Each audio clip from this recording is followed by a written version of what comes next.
En octubre de 1962, el planeta entero estuvo más cerca del fin de la civilización de lo que la mayoría de las personas jamás imaginó. Durante 13 días, dos superpotencias apuntaron armas nucleares capaces de borrar continentes completos. Millones dormían sin saber que, en cualquier segundo, una sola orden podía convertir ciudades enteras en cenizas.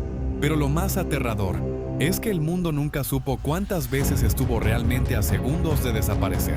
Todo comenzó con fotografías borrosas tomadas desde el cielo. En medio del calor sofocante del Caribe, enormes estructuras metálicas aparecían ocultas entre la vegetación. No eran simples instalaciones militares, eran rampas capaces de lanzar misiles nucleares directamente hacia territorio estadounidense. Washington quedó paralizado. Las imágenes llegaron a una sala oscura donde hombres agotados observaban en silencio. Nadie hablaba, porque todos entendían la misma cosa. Si aquellas armas quedaban operativas, el equilibrio mundial cambiaría para siempre. Mientras la tensión aumentaba, los ciudadanos seguían con sus vidas normales. Familias paseaban, niños asistían a la escuela y las radios transmitían música alegre. Pero detrás de puertas blindadas, generales y políticos discutían cómo responder sin desencadenar el apocalipsis. Algunos exigían bombardear inmediatamente la isla. Otros advertían que un ataque significaría guerra total contra la Unión Soviética. Cada minuto parecía acelerar el reloj hacia una catástrofe inevitable. En las profundidades del Océano Atlántico, submarinos soviéticos navegaban en completo aislamiento. Sus tripulaciones soportaban calor extremo, falta de oxígeno y un silencio aterrador. Sin comunicación clara con Moscú, algunos comandantes comenzaron a creer que la guerra ya había empezado. Y dentro de aquellos submarinos no había armas convencionales. Había torpedos nucleares capaces de destruir flotas enteras en segundos. En Washington, la presión sobre el presidente aumentaba brutalmente. Generales insistían en invadir Cuba antes de que fuera demasiado tarde. Los mapas cubrían las paredes. Las luces permanecían encendidas durante toda la noche. El cansancio deformaba los rostros de quienes debían decidir el destino de millones. Cada conversación terminaba con la misma pregunta imposible: ¿cómo detener al enemigo sin obligarlo a responder? Entonces llegó el anuncio que congeló al planeta. Estados Unidos reveló públicamente la existencia de los misiles y declaró un bloqueo naval sobre Cuba. En ese instante, buques soviéticos avanzaban directamente hacia la línea de confrontación. El mundo observaba esperando el primer disparo. En muchas ciudades comenzaron compras masivas de alimentos y refugios nucleares. Algunas familias se despidieron creyendo que no volverían a verse jamás. Las horas siguientes fueron un juego psicológico brutal.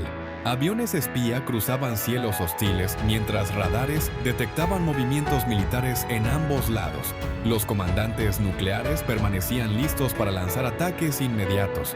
Un error humano, una mala interpretación o incluso un accidente podían iniciar una guerra irreversible. Y cuanto más tiempo pasaba, más difícil parecía detener la escalada. Dentro del Kremlin, las discusiones eran igual de desesperadas. La dirigencia soviética comprendía que retirarse significaría una humillación global, pero avanzar podía destruir al planeta entero. En largas mesas rodeadas de humo y tensión, los líderes debatían bajo la sombra constante de una guerra nuclear. Nadie confiaba completamente en la otra parte, y el miedo comenzaba a dominar todas las decisiones. Entonces ocurrió uno de los momentos más peligrosos de toda la crisis. Un avión espía estadounidense fue derribado sobre Cuba. El piloto murió instantáneamente.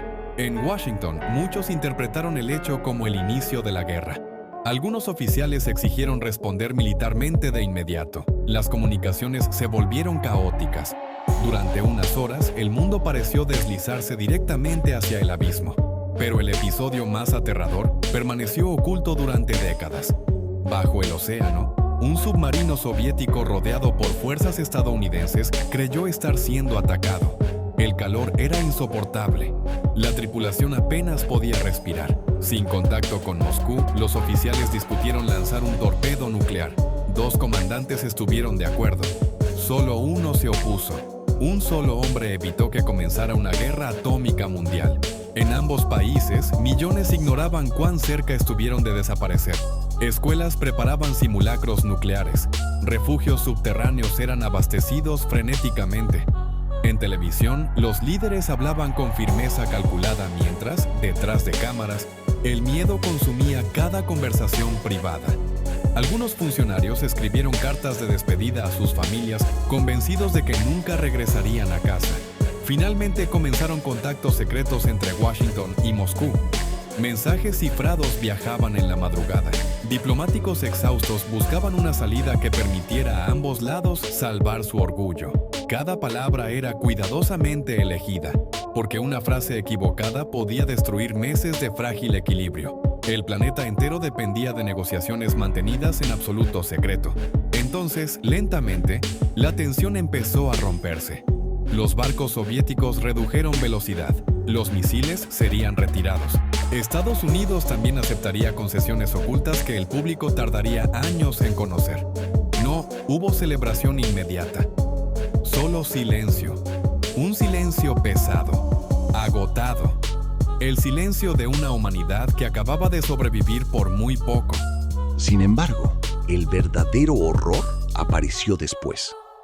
Décadas más tarde, documentos desclasificados revelaron que múltiples errores, accidentes y decisiones improvisadas estuvieron a punto de desencadenar ataques nucleares automáticos.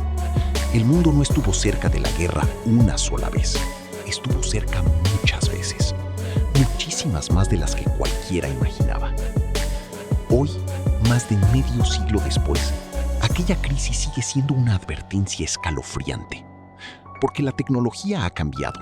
Los líderes han cambiado y las armas son aún más destructivas. Pero el miedo, la desconfianza y el peligro de un error humano siguen siendo exactamente los mismos.